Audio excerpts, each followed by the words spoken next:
Stop using fake Instagram tricks to lock your folders. Today, I'll show you the real, safest, and strongest way to protect any folder on Windows 7 using 7-zip and AES 256 encryption. This works on all versions of Windows. Let's go. First, go to Google and then search 7-zip.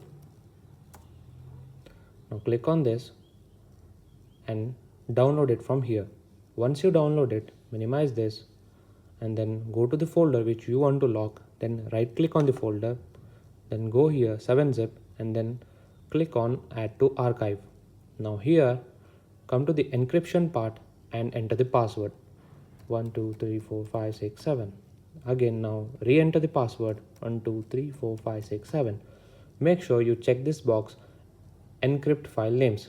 Make sure it is AES 256 here, and then on the left side archive format, make sure it is 7Z. Then click on OK. Now here you can see a zip file has been created. Now double click on this.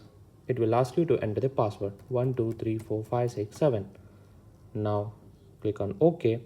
Now here your file is encrypted. Now here you can find all your contents of the folder.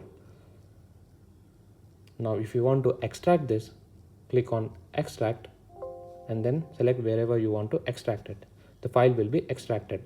But make sure that once you encrypt the folder, delete the original one. So this is how you lock the folders on Windows. If you like this video, please hit the like button, share this video and subscribe to my channel. Thank you for watching.